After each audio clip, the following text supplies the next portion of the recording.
And we are live. Hello, guys, and welcome to Jason Hebert Live.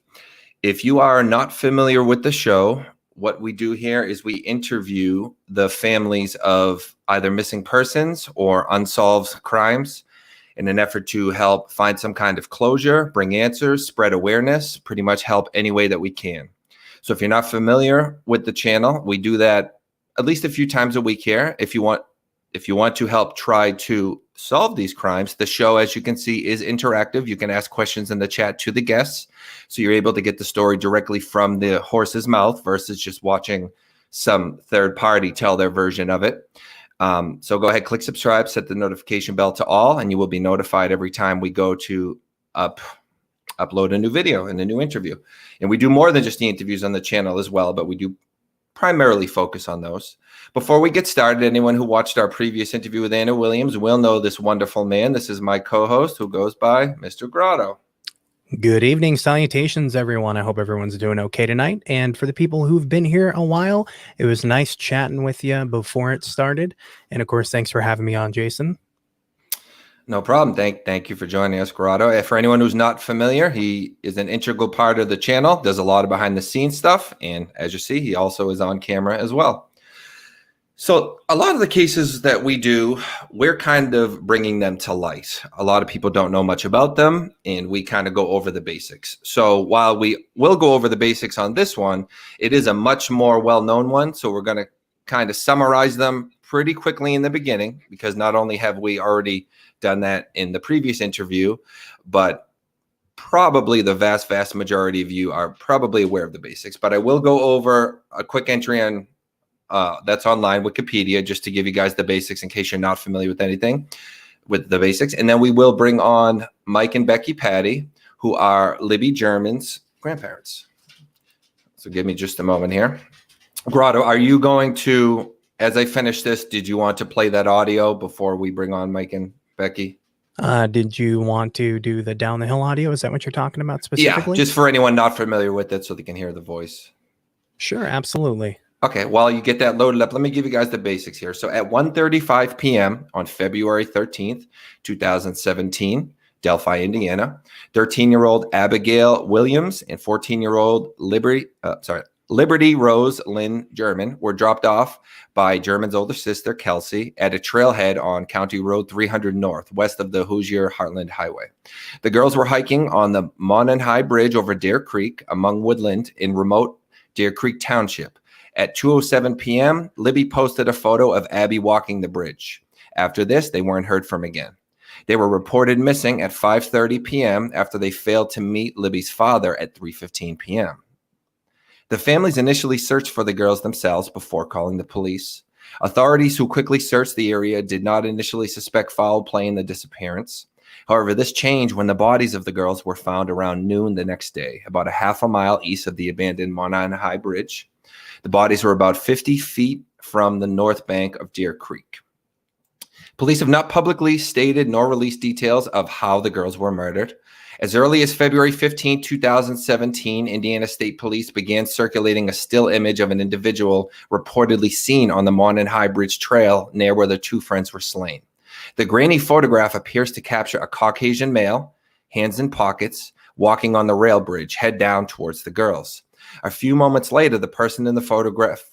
days later, the person in the photograph was named the prime suspect in the double homicide. Police have since released video as well as audio. So, Grotto, did you want to play that for them real quick? Had it ready? Yep.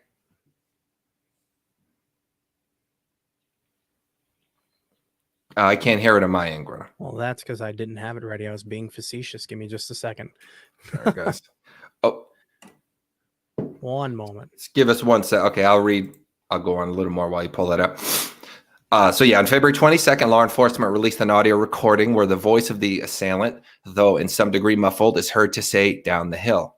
It was at this news conference that officials credited the source of the audio and imagery to Libby's smartphone, and further regarded her as a hero for having had the uncanny foresight and fortitude to record the exchange in secret. Police indicated that additional evidence from the phone had been secured, but they did not release it so as not to, quote, compromise any future trial. By this time, the reward offered in the case was set at $41,000. Let's go ahead and play that audio for you real quick. Promise with audio this time. Downhill. Downhill. Downhill. Downhill. Downhill. Okay. Downhill. And of course, they later on did release where he says guys, which we believe is a few seconds beforehand, guys down the hill. But we have Mike and Becky Patty with us today, again, who is Libby's grandparents, to tell their side of the story and hopefully help spread more awareness and finally bring this absolutely awful human being to justice and finally give him what he deserves. So Mike and Becky, I just want to say, first off, thank you for joining us. I couldn't even imagine what you're going through. But you have our support. We got a lot of people in there. You have mine and Grotto's support as well as everyone in the chat. So we're going to do everything we can to try to help to continue to. Thank you for having us. Yep, appreciate it.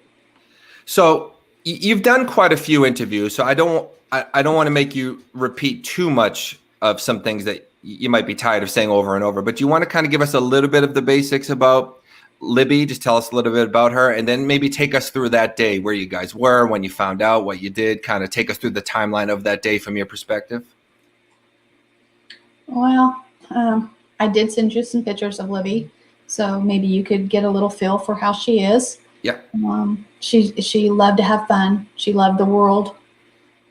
Everything was an adventure to her. She liked helping people. She was kind, caring. She loved kids. She was wonderful with kids. She would have made an awesome teacher or something. She just had a very good outlook on life, one that I wish I had. Right. Yeah, and everything I've seen and read about her, everyone seems to say is absolute sweetheart. Capable of pretty much anything. So. Again, my condolences. We're going to do everything we can here and try to help bring some justice. Do you want to take us through that day? Just kind of the timeline of what you heard when and kind of how that all unfolded? Well, as you know, Abby had spent the night before. They had slept in a little bit. They didn't have school on Monday because it was a snow makeup day. And they had slept in because they had been up late through the night, as girls will do. They had Derek got up and made them pancakes for breakfast about 10 o'clock or so. And they were piddling around here. And Libby wanted to do something, but I told her that I was working and I couldn't do anything right then. But if she would help file some files for me, that we would do something later. So that's what they were doing. Was she was fiddling as much as she was filing. She came in and we had just gotten a new puppy, and she was sitting on the floor playing with the puppy and stuff. And Kelsi came in. It was probably close to 1 maybe, and said, "Hey, I'm going to my boyfriend's house before I go to work." And Libby jumped up and said, "Hey, if you're going to go to town, could you take us to the trails?" So she asked me if it was okay if they went, and I said, "Well, I don't have time to come and pick you up when you're done, so you're going to have to get a ride home." So they ran in the house, and she came out, and I said, "Do you have a ride home?" And she said yes. So they left. It was probably around 1:30, and Kelsi took them in. And she called Derek.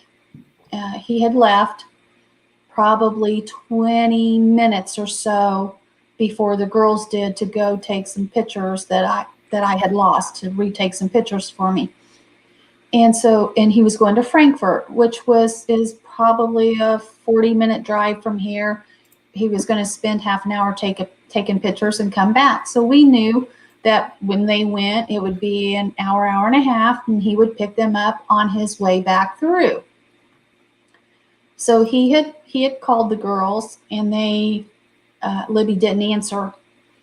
And he called me about 3:30 and said, "Hey, Libby's not answering. I'm not getting a hold of her. Will you try to get a hold of her?"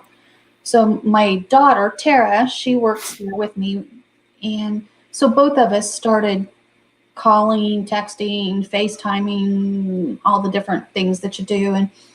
And at first we were getting it was ringing, then going to voicemail, and then later it just was going directly to voicemail. So it was probably getting close to 4 o'clock, and we decided, oh, it's been half an hour, she's not answering. And that's not Libby, because she has her phone on her hip all the time. So we knew that something just wasn't right. So we decided, okay, we're going to go to the trails. We're going to go and look for her. So Tara went ahead and left. I came in to let the dogs out before I left. And as I was leaving, I called Mike. He was at work in Lafayette. And I said, this is what's going on. We're headed to the trails. We're going to go to the trails and look for him. He said, well, let me put stuff away here and I'll head your way. So I said, okay. And as I was pulling out, my son was coming home. My other son, Cody, he was pulling in. He was just coming home from work. And he said, what are you doing? And I said, well, Libby's not answering her phone. She's at the trails. We're going to go look for her. So he said, well, hang on, I'll go with you. So he rode with me. And as we were going, we decided, if she was going to walk home, there's 2 different ways she could have come home. So we were a little later getting there than my daughter and them, because we drove these 2 different paths these roads that she could have taken. And we didn't see her. So when I got there, there were several vehicles at the trailhead parked there that I couldn't. So I had to park over on the other side, on the Mears side, in the ditch. So I started looking. We were all looking. Cody and Kelsi went across the bridge. Mike showed up. I'll let you tell his part, because I don't know all of his. Well, yeah, obviously when I showed up, I started walking on the trails, located Becky, other family members, and we were all just trying to split up, go different directions and hollering, looking.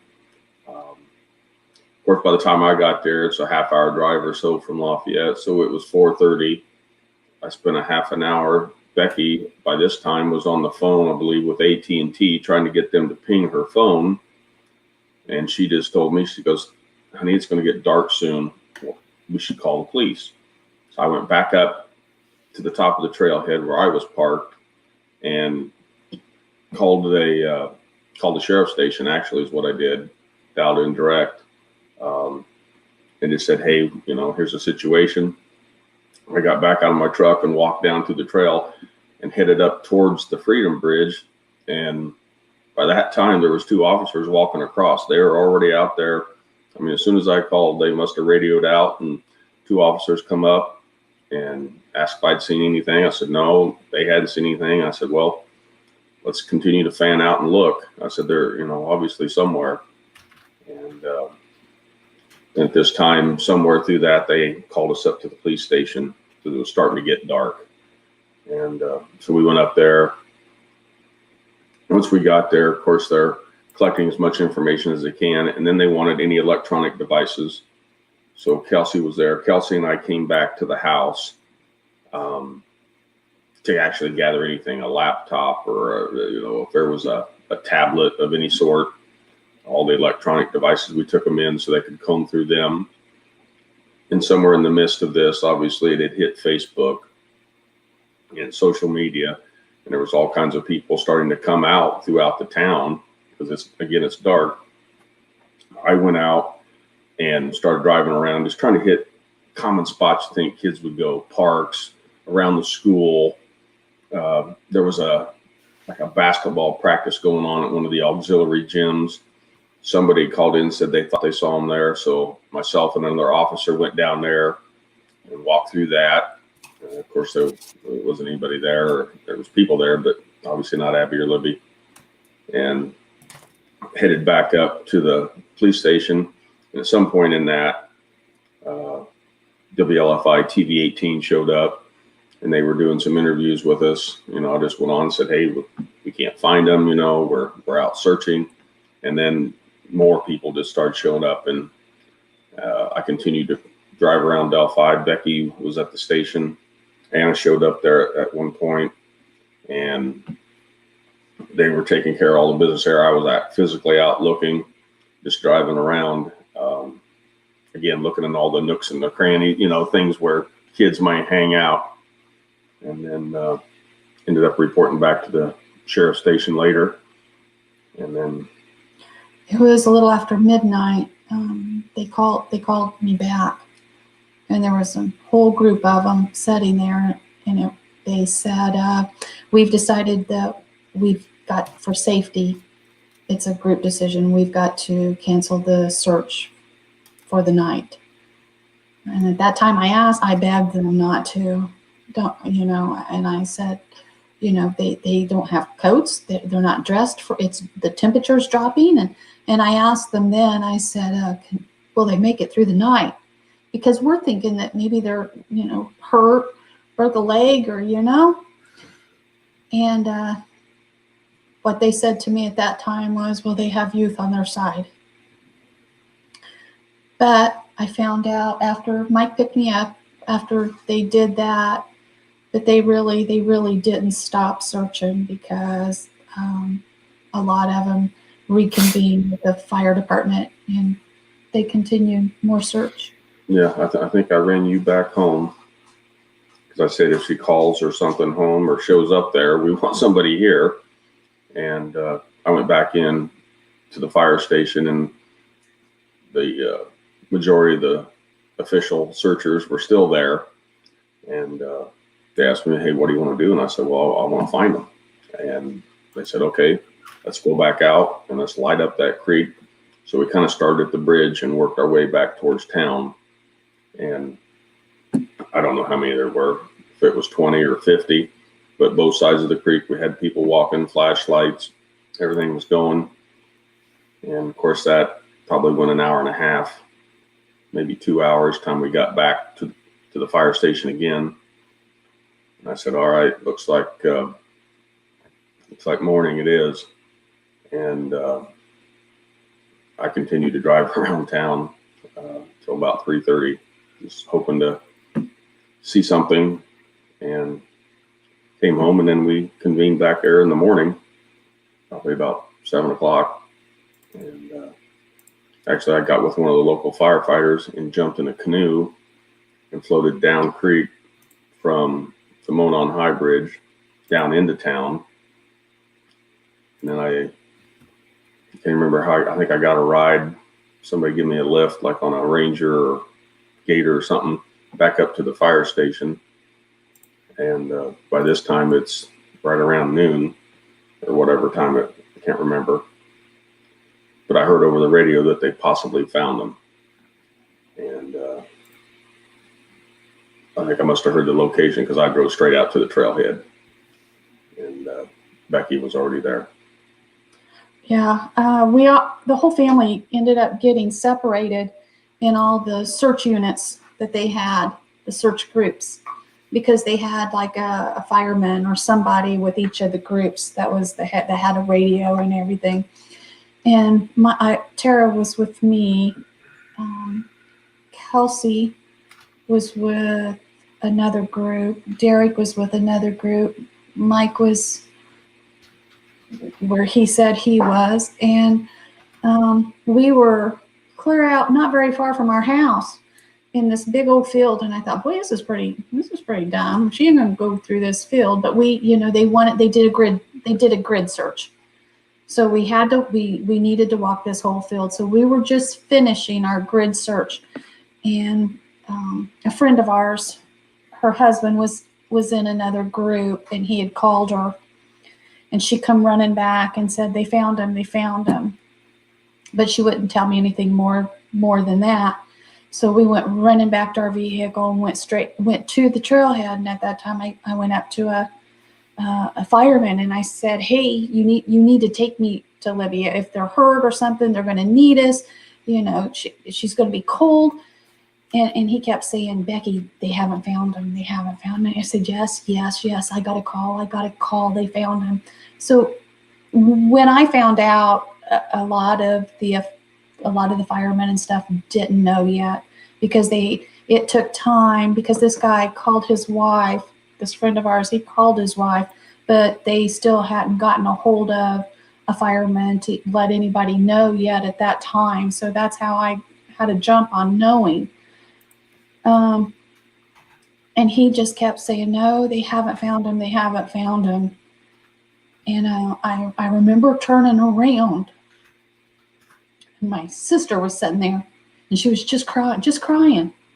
And I was all excited. They found him.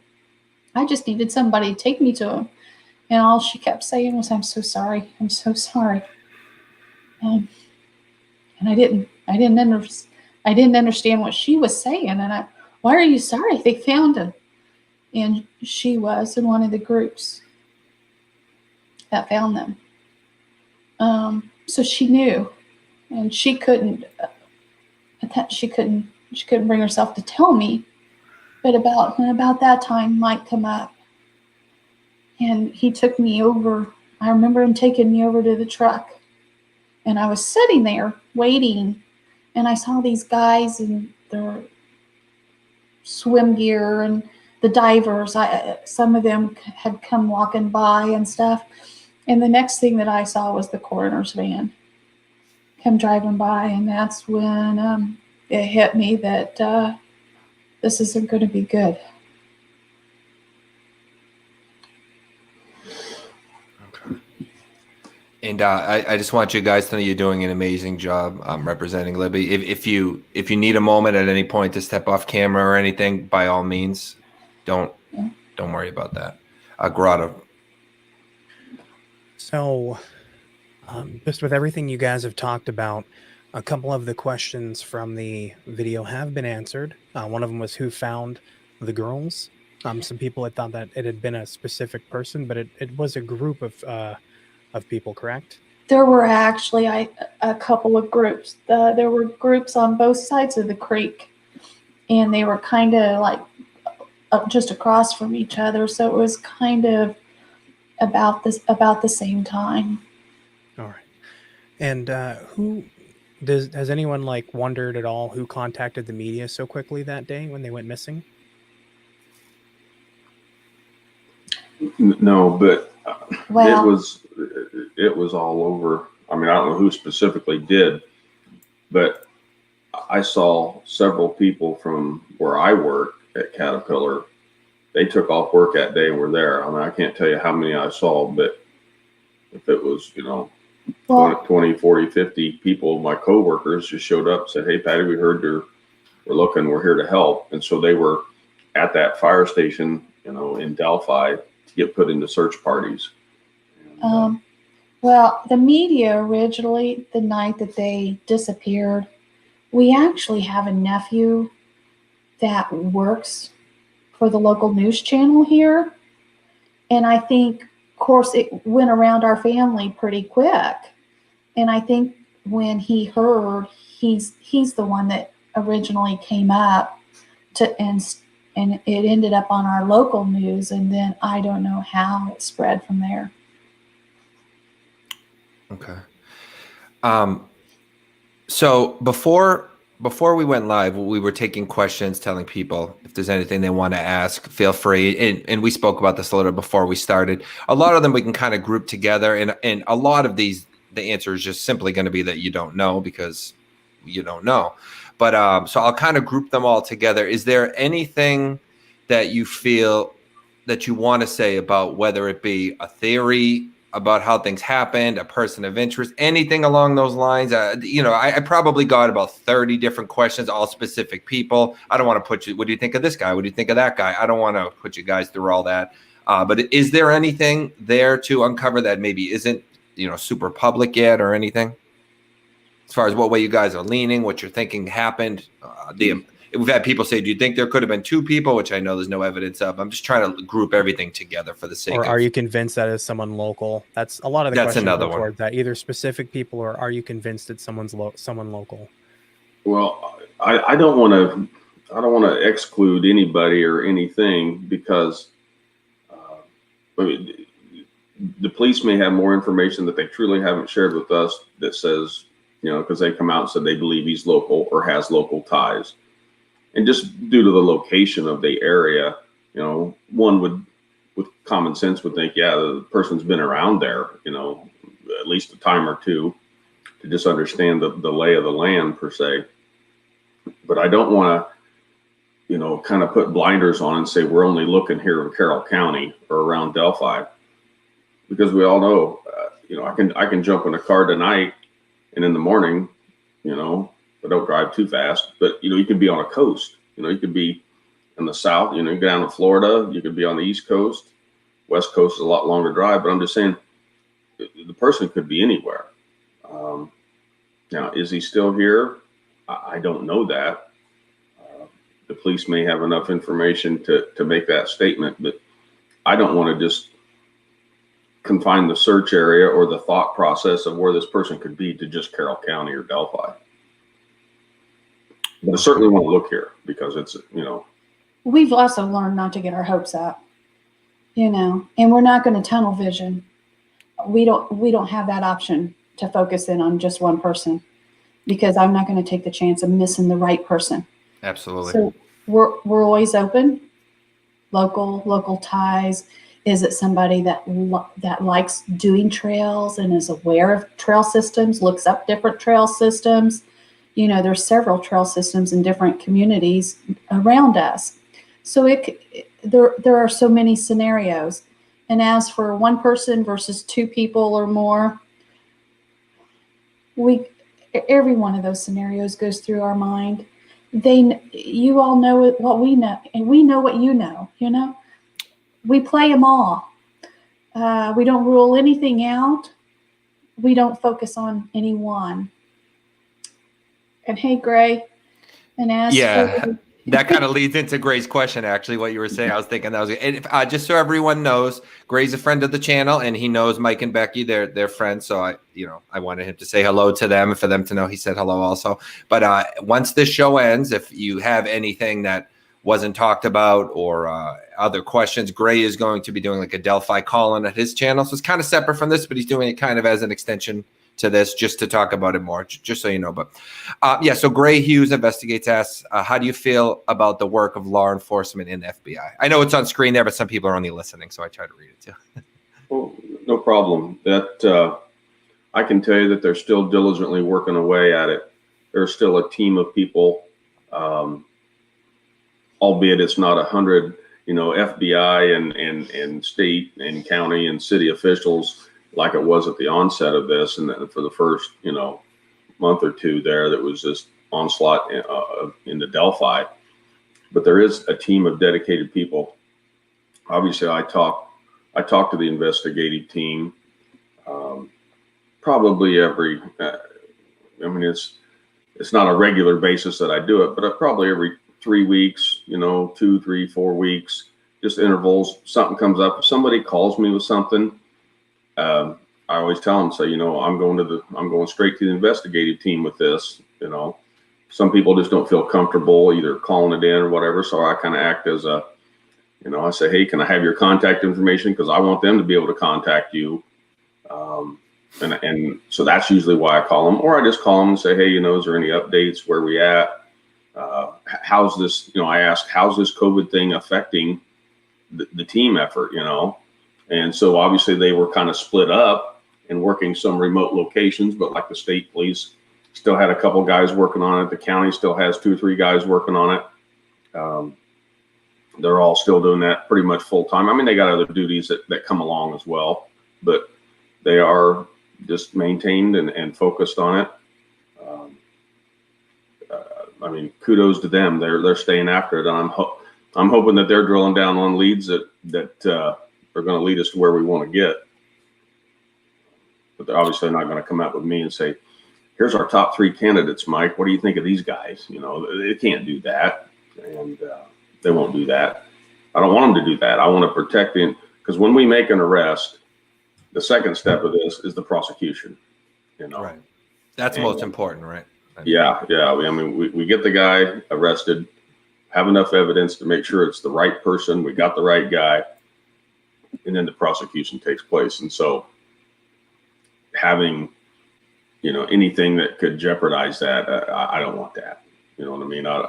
If it's me not knowing something at this point in time, well, I want to know, I'm good with not knowing, because there's a bigger thing here, and that's to get to the end result.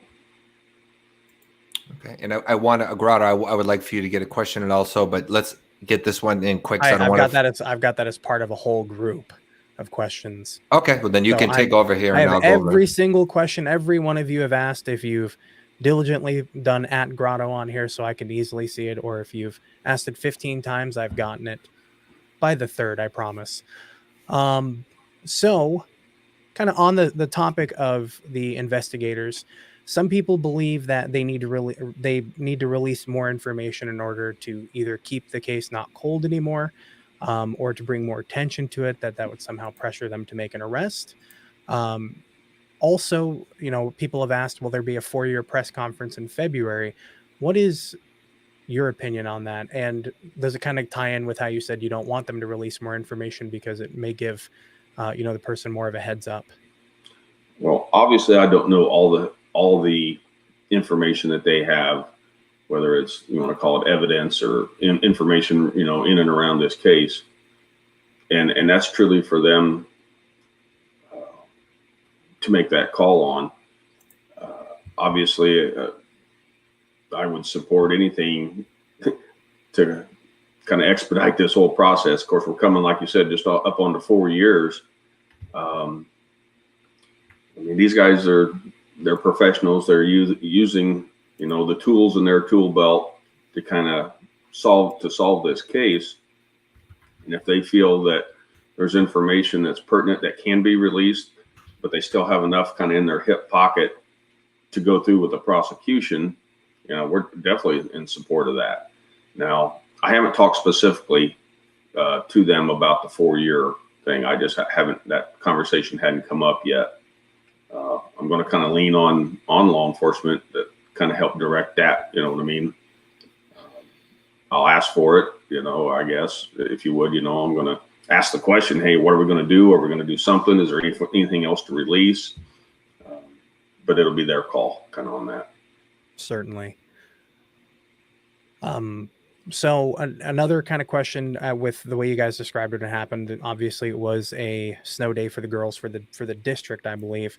Was this a trail that your family frequented? Was it a trail that the girls had been on before? I believe it was, but it was asked a couple times. Well, Libby and Kelsi definitely have been out there several times. It was frequented by many of the kids. I can't say all of them. That's a pretty broad statement, but many of the kids around town would go out there. We used to take bicycles and load them up in the back of my truck, and we'd go in there and ride the trails. Now, did we ride up there? No, we didn't ride on that part, mainly because the kids always wanted to go to Dairy Queen. It was on the other end of town, so we would kind of ride down to that and get an ice cream cone at the end of the ride. But that's just kind of the picturesque scene, up on top of the bridge looking down over Deer Creek. It's just where a lot of kids go to hang out. Well, you got to remember, Delphi doesn't have anything but parks and trails. That's what we have for the kids to do. So if they want to go anywhere, do anything, their hangout is park or trails. So they didn't have a lot of options. And if you'd look at some of Libby's pictures, you'd see different pictures that they had taken at different seasons and stuff out there. So it wasn't uncommon. They had gone out the year before with they took their Nana out there. That was her first time. And no, it was, they enjoyed, it was, and a lot of people will tell you when you walk out there, it's beautiful. It's beautiful scenery. And until this time, you loved being out there. Right. So Lucia asked a question that I kind of wanted to make sure we went over this. She asked, how can the online community support this case? We will be, I didn't put the link yet, but as soon as this gets uploaded, I will in the description for the ballpark if you guys want to help donate and help support that cause. So that is one way that you can help, of course.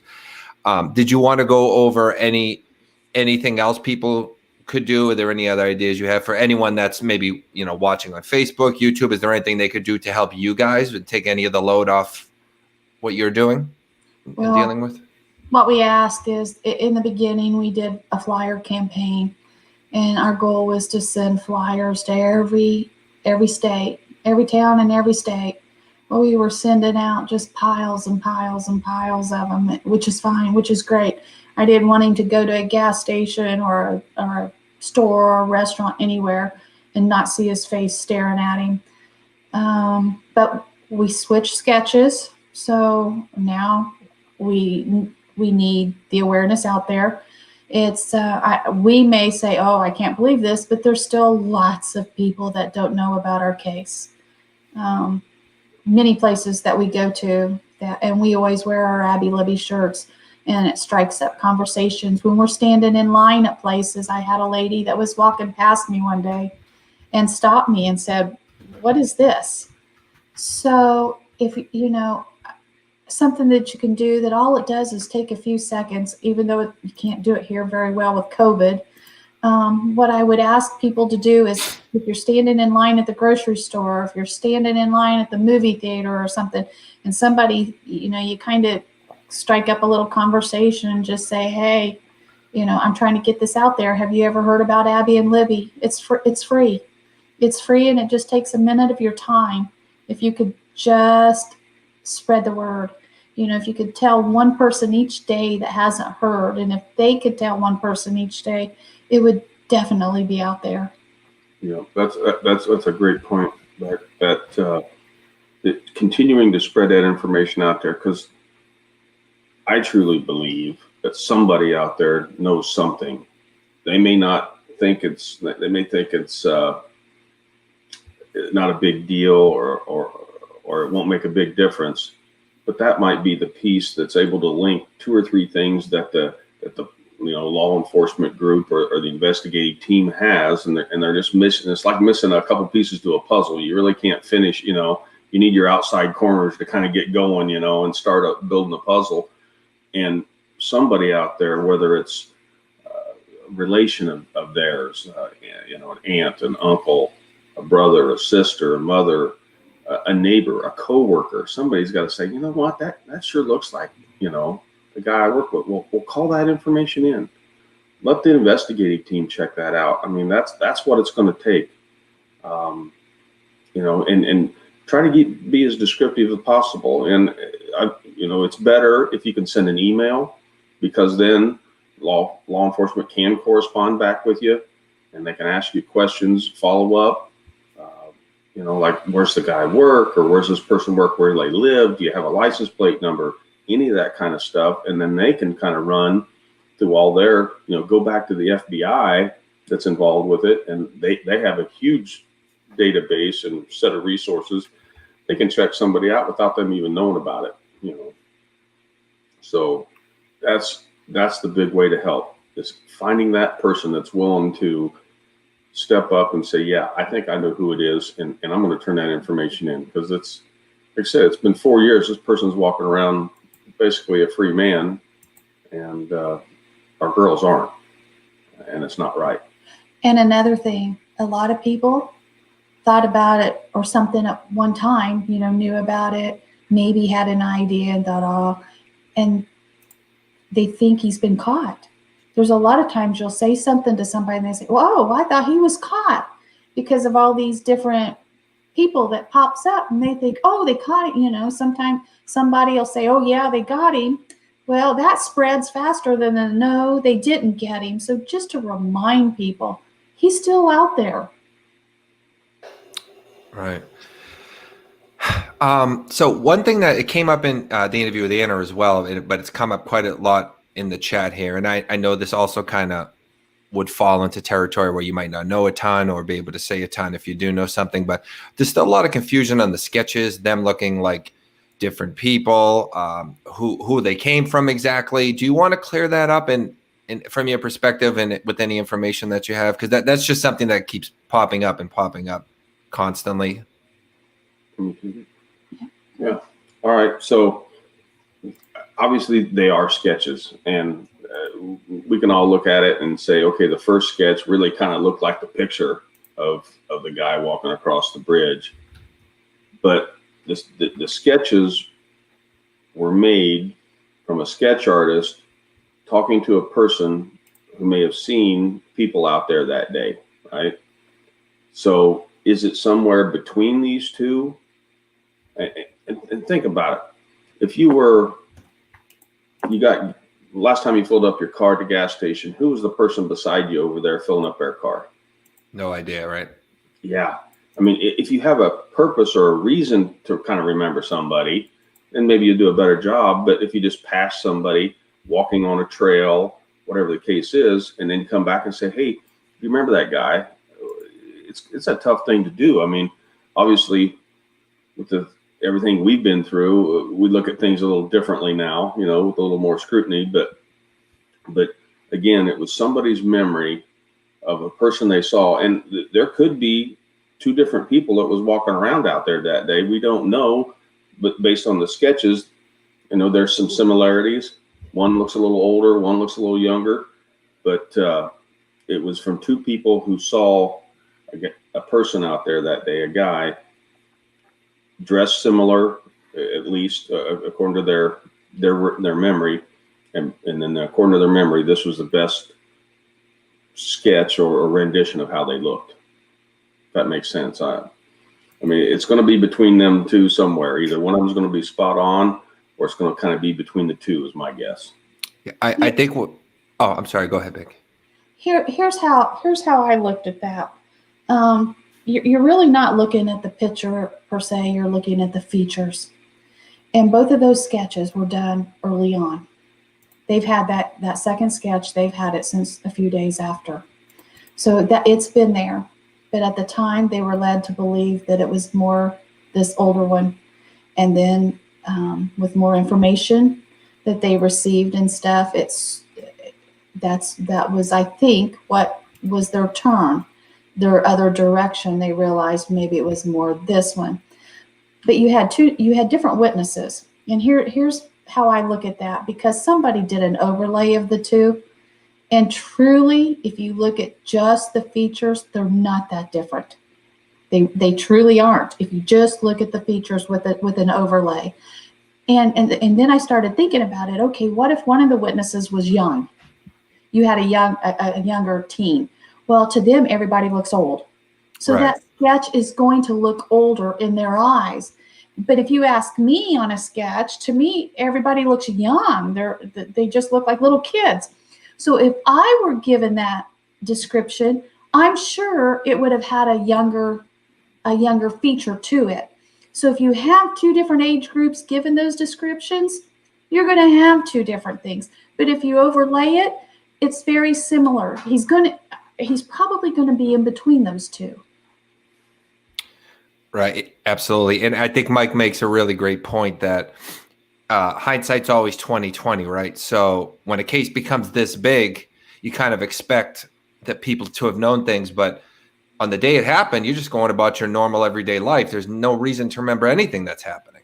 Right. Just like I can't remember what I did yesterday for the most part. So you can't always expect, and that's a good point as well, Becky, that different perspectives, someone younger, when you're younger, someone that's like 30 looks like 60. You can't even tell the difference, right? Now I'm getting to the point I see a guy that's like 70 and I'm like, he doesn't even look that old. How old am I getting? Yeah, 60's young now. Yeah.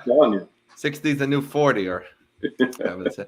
We had talked about this beforehand. We talked about how different people handle different things, and you had said that you were okay going over this a little bit. So I want to pose this question, particularly because it's probably one that a lot of people are wondering, and that's kind of the point of this, right? Is to clear up any misinformation or anything like that. So Lulu Q asks, how is Derek coping? Respecting his privacy and understandable grief. Is he doing okay? Anything you want to go over just as far as Derek, how he's handled things, why that is, anything we talked about earlier, if you'd like to talk about that. I know that's been a big thing out there, that Derek hasn't stepped up and spoke out and everything. But first off, that's not his personality. He's a very quiet, private person. And then you have to stop and think. Was he a snitch? Did he narc? Was he a confidential informant? No. He was none of those. So does he feel like that he got her killed? No. But he was out there. He was the one out there searching for her. And he knows that. And for everything that we know from the timeline and stuff, he was probably there when they were killed. And he knows that. He has to live with the fact that he may have been there. He may have passed the guy and couldn't save his daughter. So no, does he want to go out and talk about that? And he's not one to want to break down in front of people. And there's some of them that would just like for him to go out there, just like they've done us, just so they can slam him. Really? Is that necessary? I don't think so.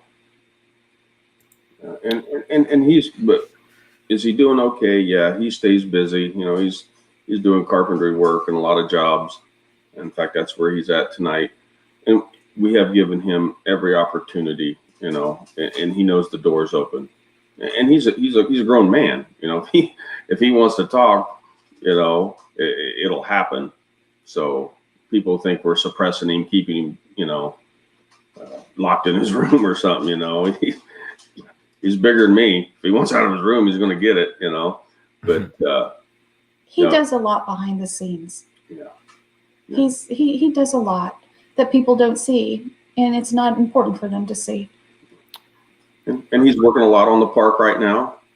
Him and his dad, the other grandfather, they're down there. We're making good progress on the memorial park, and you know, I think that's good for him.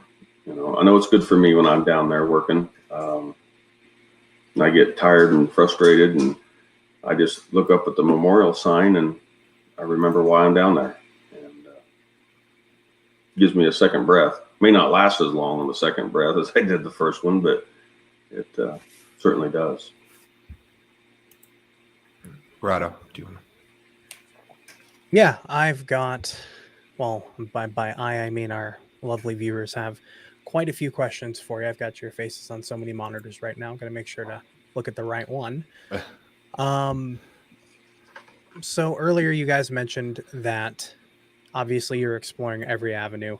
We've had a lot of people talk about the vehicle that was at the park, talk about, you know, other serial killers that may be connected to the area, especially given the ease of access with the highway system there. The Evansdale serial killer. Have you guys ever been told that they were going to go down that avenue, been told that there may be more than one suspect? That's really what I'm seeing a lot in chat. A lot of people are asking those two, among other 80 other questions. Those two things I'm seeing a lot of repetitive questions about. No, great questions. Yes, I do know the officers are looking at other cases as well and seeing if anything kind of dovetails into this one. Whenever we see something come up, whether it's through social media or news outlets or whatever, of course, I'm usually texting away and saying, hey, have you guys, yep, we're on that. Yep, we're on that, you know, that type of thing. So they are definitely looking at that. And then back to how they're not keeping a closed mind, you know, because could two people be involved? Yeah. I mean, until we know and we have somebody arrested or have enough information to know exactly what happened that day, you got to kind of keep an open mind. You can't get, you know, become closed-minded or narrow focused because, I mean, I got my personal opinions, you know. We definitely have a picture of a guy that we want to talk to coming across that bridge. And we haven't got to that point yet. I think that person is the one we want. Let's put it that way, you know. And another repetitive question is, has any new developments been released to you guys that you've had to keep confidential? A lot of people have also asked if you've heard additional audio other than the two samples that were released to the public. Well, nothing has been shared back out. Like the police have come to me and say, hey, Mike, we're going to share this with you, but you can't tell anybody about it. No, that hadn't happened.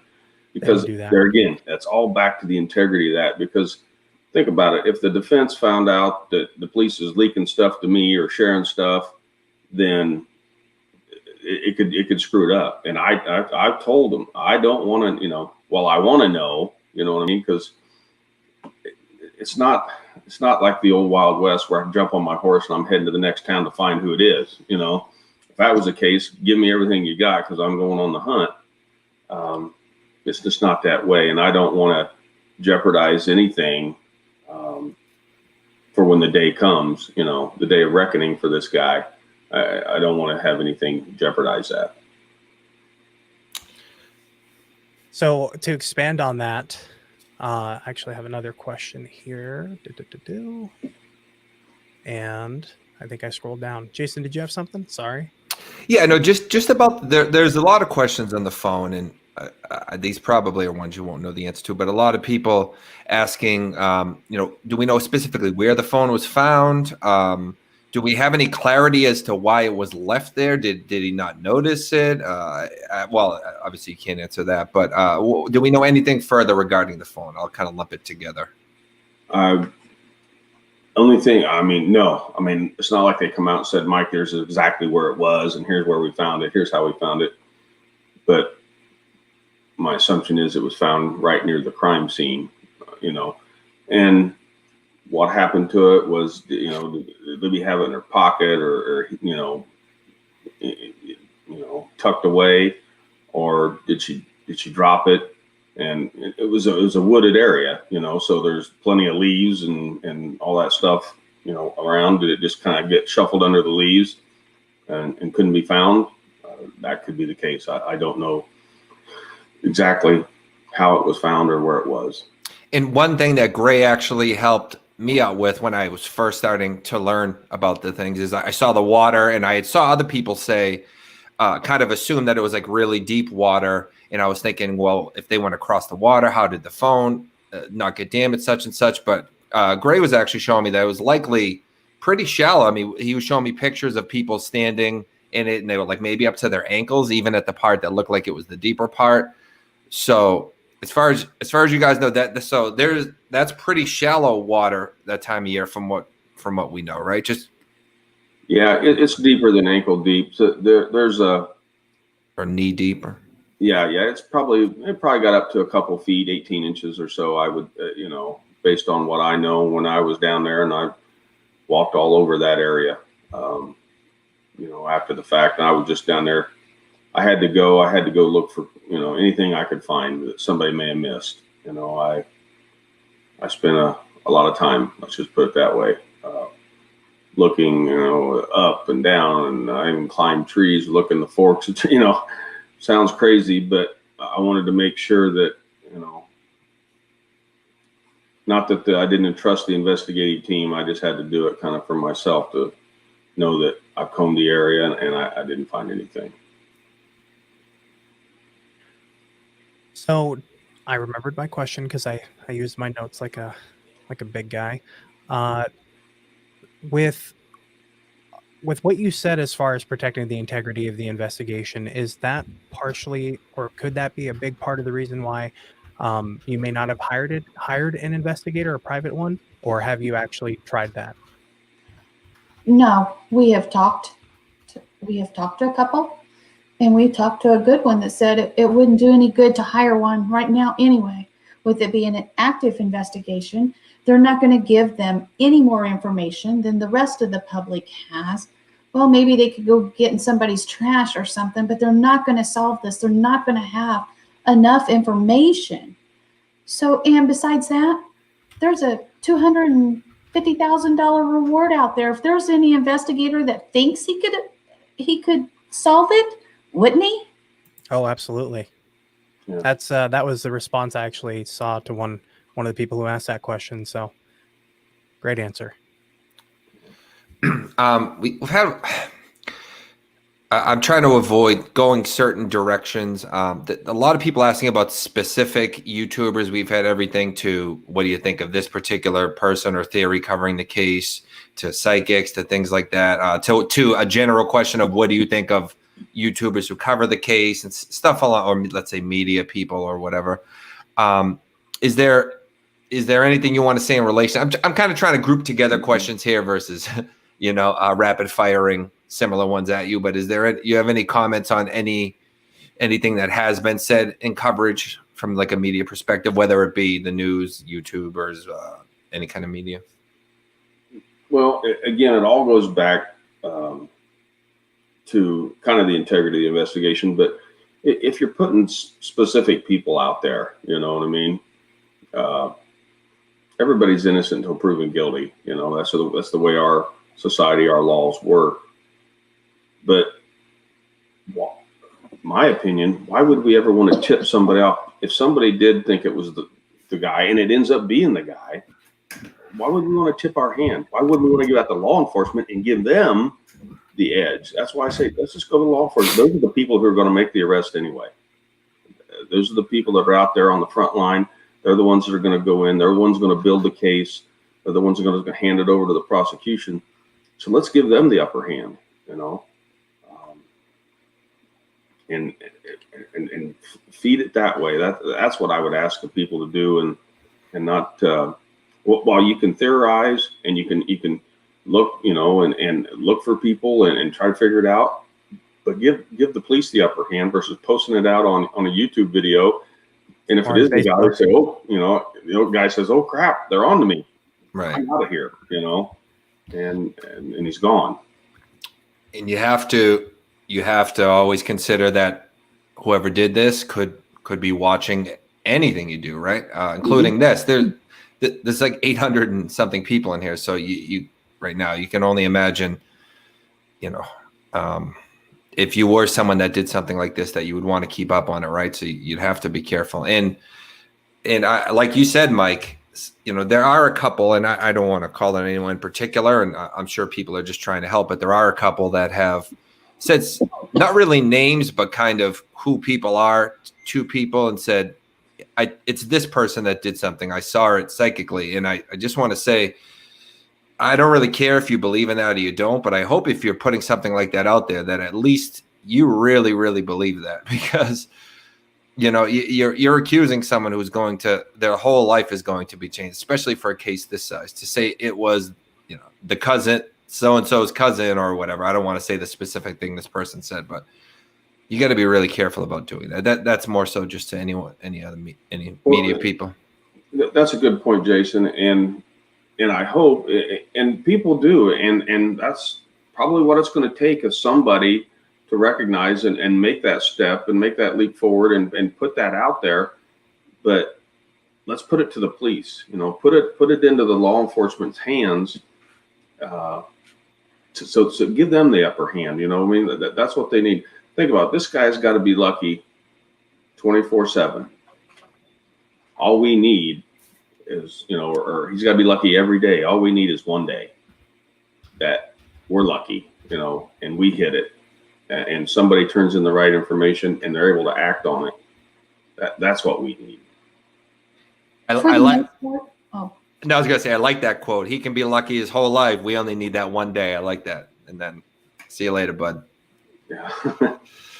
For the most part, the media, the YouTubers, everybody have been wonderful. You guys have spread the word a lot.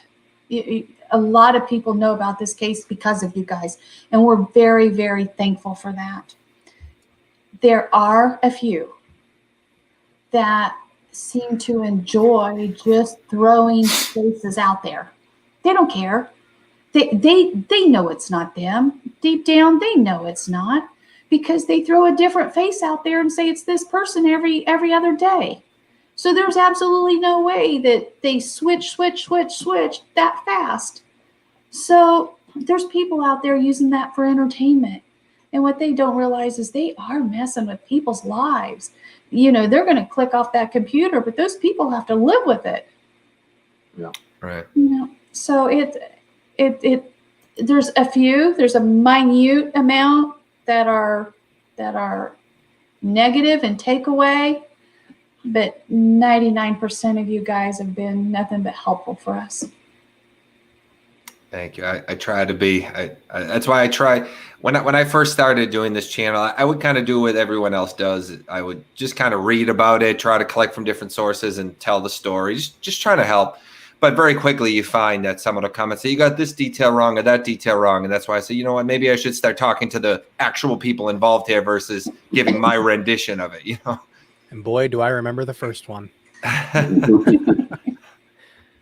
Grotto, do you want to? Yeah, I've seen a couple more questions.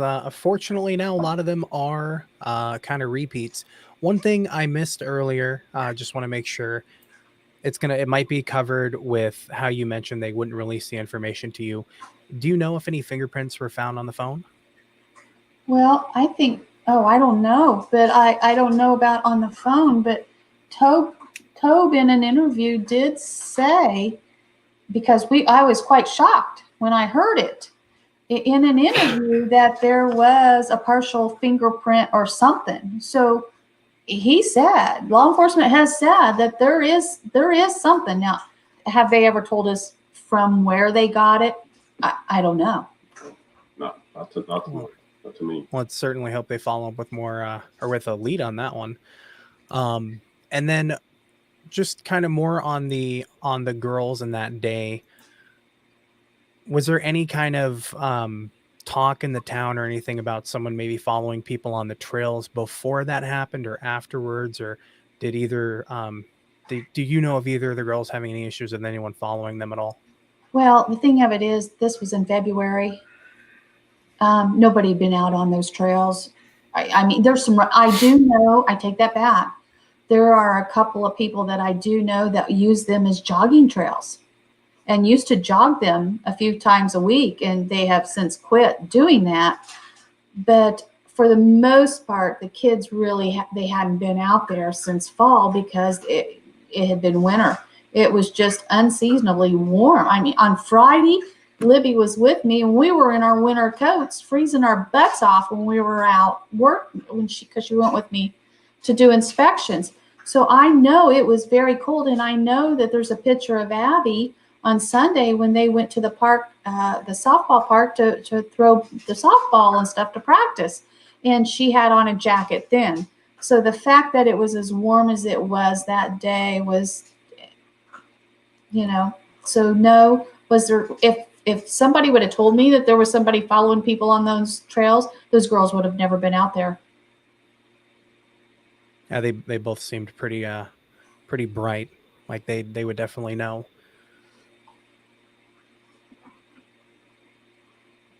All right. Let me see if I've got. I think we've covered a lot of the questions. Actually, the first question we got, and I'm asking it this late into it. And again, it's going to tie into all the different avenues you've looked at. But Daniel Hurd, he asked if you know if anyone in the Amish community has been looked into. Actually, well, they did. And that's why shortly after they started putting signs up and actually going around, I mean, they're all part of our communities, you know what I mean? So it's not just the Amish community, but yeah, they did figure out, but basically put like electronic signs up, in and along some of our county roads that are frequently traveled by a lot of those folks from the Amish community to communicate that, out. Didn't they go door to door? I think they did. I think they even did a door to door canvas type thing. If I could say something real quick, because I want to make sure we don't lose this. This is a point I make in most of the show, so people who follow it nightly will probably know that, but it's important to say it each time. Sabrina makes a really good point. I'm always shocked to find out on the show how the families don't actually know as much information about the case as you would think, how terrible it must be not knowing all the details. And I put that on screen to make sure everyone that is just joining the channel today knows, never, ever, ever assume that something is and Mike actually went over this a little bit earlier, but that a detail is too small to come forward with or too inconsequential, or, I'm not going to bother telling Mike and Patty or the authorities because they must already know this.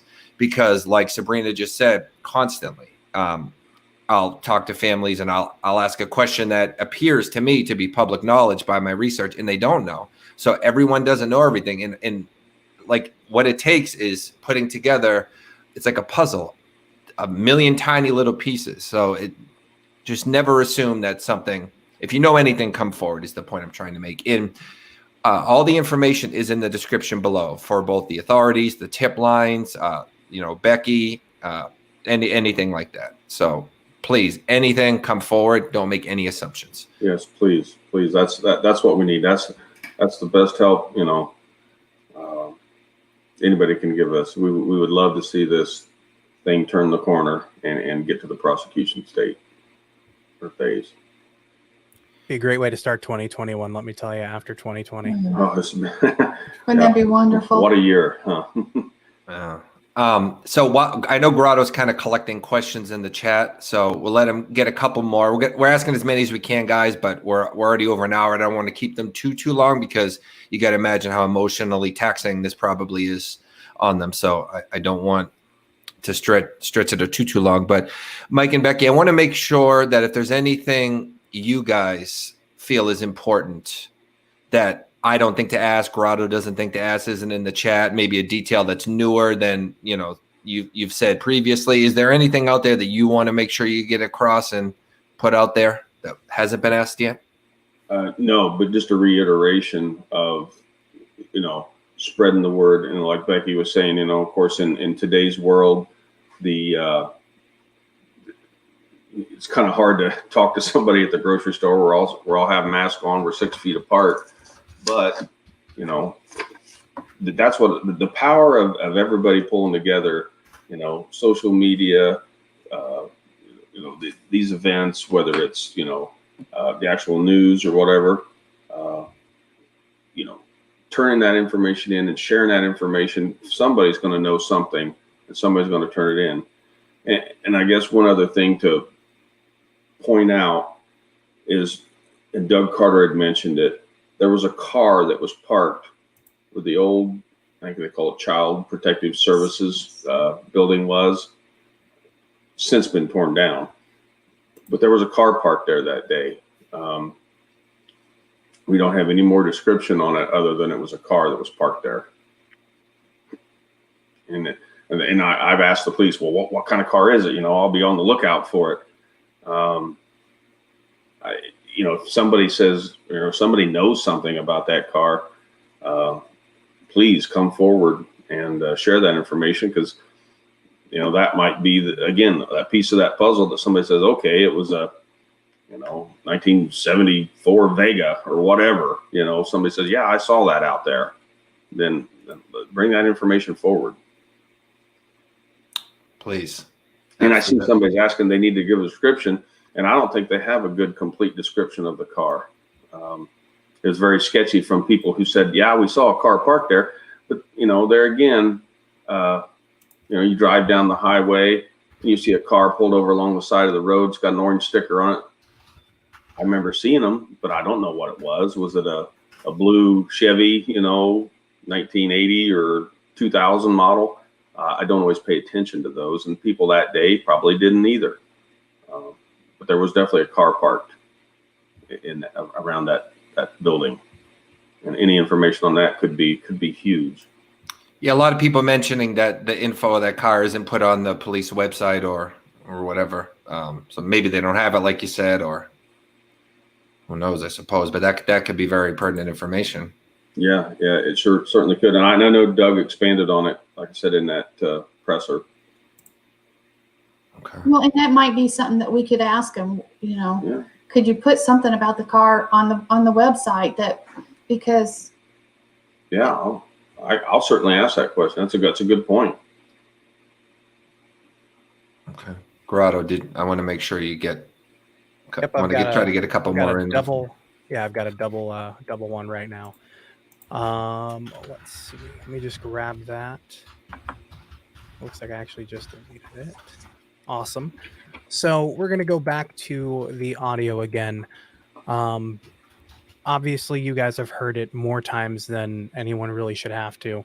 But we've had a couple of people say, we've had it come up a couple of times. One person has asked Steph, is it possible that he said, what time do you have? To me, it sounds like this with a Southern accent. Makes sense for a reason to come close. Makes sense for a reason to come close to her if she already had her phone out. And then to follow up on that, another person is asking, did the girls refer to him as creepy guy. Okay, so the first part of your question, I'm trying to remember. I'm trying to get it all down here. Yeah. I'd be more trust me, putting it together was like that too. Yeah. So reiterate the first part, please. Yep, and I can actually play it too, just for them, since I see he's got it pulled up. I've got the wrong file up. One moment. You're saying that somebody's asking about maybe what time it is? Yeah, instead of the down the hill. Oh. Yeah, instead of down the hill, because you guys have listened to that, so many times. Have you ever? And I guess to expand on that, have you ever thought about? Were they saying something else other than down the hill? No, I mean, that sounds like down the hill to me, no question. It's down the hill. Yeah. He's definitely telling them to go down the hill. But let me, someone did say earlier about they feel like the guys, it could be a different voice than that guy. I mean, that doesn't sound so to me. What do you think on that? They brought that up at the presser, that they specifically said guy, because it sounds, they just specifically said that was the same person saying both. Just a kind of a different tone of voice, like maybe a more authoritative, you know what I mean? Down the hill is more of a directive, where it could have been guys, you walk up on somebody, guys, and then down the hill, Yeah, and I had said in the previous interview with Anna that I thought he said it kind of casually. More, that's why I was thinking maybe he had a weapon or something. It's an authoritative statement, but the way that he said it was more just like, "Let's go," not like "get down," kind of. You know what I mean? Yeah. No, that's a good point. But you also got to put yourself in context. This is a 13 and 14-year-old girl. Okay, this guy's a grown man. Intimidating just in itself, you know what I mean? Right. Weapon, no weapon, whatever. And that's the innocence of these girls, he took advantage of that. He played on their age. Absolutely. And another thing is they were walking around at the time. If they were moving at all, going downhill, the tone would be different. Trust me, I'm a bigger guy. I know. So. All right, Grotto, do you want to maybe put one or two more, and then we can kind of start winding down? Yeah, we've had one person say not all the questions were answered. A lot of your questions were answered in chat. I have hands as well as a mouth, so I was answering a lot of your questions in chat. Yeah, and guys, in chat, I do apologize. And there are a lot of them, guys. So there's probably been like 300 questions, and it's a 60 to 75 minute show, and it takes a few minutes to answer each question. So we get to everyone we can. That's why I try to kind of group some of them together. And Mike and Becky also, when we upload these videos, you'll see the chat right now. That's separate. There's a separate comment section on the bottom. The last Delphi one we did, overwhelming amount of comments and questions, so I'm sure you can't get to them all. But if you want to periodically check and answer them, I'm sure there'll be many, many more. By all means. Absolutely. We'll try to do what we can. Yeah, for sure. Yeah. And I know, obviously, you have a million things going on. The important thing is the investigation. So don't worry about that. I just wanted to inform you in case you did want to check up on it. And one other thing, if you're watching this right now and you think about it afterwards, if you have any questions, please absolutely put them down below. I made the sarcastic comment about the typing because you can't hear me typing because, hey, I have a great audio setup, but I have been answering a lot of the, you actually have a better microphone than me. We just got to do some more stuff to it. But I answered a lot of the questions in chat. If you missed that, I do apologize. If you don't feel like your question was answered, please feel free to use that comment section down below. I'll do what I did for the promo for this, and I'll gather all those questions. And if there's an opportunity to answer those, we'll do it for you.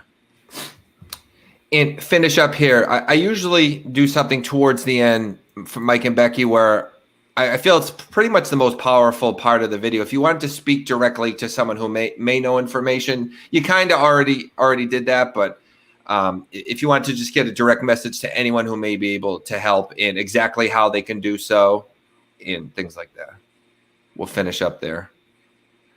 Well, obviously, for the sake of the community, our families, and the girls, that they're owed this, that piece of information that's going to lead to the resolution here. We're begging and pleading people to help share the information and to turn that in. This case deserves, the girls deserve justice. And everybody that's been involved with this wants to see the same thing. Everybody wants to see this come to a resolution. And that's what I ask of people, is just to stay vigilant, stay after it. One day we're going to get the right tip. And somebody just posted on her, today's needs to be the day. And, Becky, she is, a trooper. Everything we've been going through, aside from this, she still gets out there most every day and puts to her, today is the day. And one of these days she's going to be right, and with everybody's help, you can make that come to pass here, that she's going to be right. All right. What's the matter, Greta? Oh no, I just saw a great question. We'll touch on that one later. Do you want, if it's a great question, you want? Fire away. Okay. Well, you did kind of touch on it, but I think it's actually, before you ask, let me just say, I don't want to seem like I'm rushing either. We can go as long as you guys want. I just know, I do these a lot, but I could never put myself in your shoes, so I can imagine where I'd be in your shoes. It's a long time to be talking about something so devastating. So I just don't want it to seem like I'm trying to rush. I'm sure you understand that. I'm just Absolutely. okay. The secret word is get the dogs. We'll know. All right. As soon as you get the dogs, we'll kind of take that as a hint. Do you want to go with that last question? Yeah. So the last question is, and you kind of touched on it earlier, but I think it's a great way to end the video, just as or end the stream, kind of as a reminder to people. And you've brought it up a couple of times, Mike. What rumors, are there any like specific rumors or groups of rumors that you'd like just to see stop or end completely? Well, most of them, right? Well, everybody's got a theory, and that's a room, can kind of be looked at as a rumor, or can lead to a rumor. Obviously, anything that's going to affect somebody who's truly innocent out there, and Becky kind of touched on that earlier. We don't want to see anybody dragged through the mud. There's at least one person we know that's responsible for this, and that's the one we're after. So with all the stuff that gets thrown around out there, and there's been plenty thrown around about me, and I guess that's part of it. There's not a book on this that we go to and read and say, okay, what do we do next? But have some compassion when you're looking at this and looking at people, and understand that it affects more than just maybe even the person that you're going after. They have family members, they have a job, a career, and social media is just a part of things today. Even job interviews and things, that people are looking at people's social media and see what they're doing out there before they ever hire them. So if there's stuff strung out there about somebody, it could be devastating. Now, if it's the right guy, I don't care so much about that, but there's been a lot of things put out there that just haven't come to pass, and use some common sense there, please. Absolutely. And just to reiterate, guys, you can leave comments below. They'll get to it as they can. Remember, they're going through a lot. And obviously, they're busy, so they can't. I can't speak for them, but if it takes a little bit of time for them to get back, please understand that.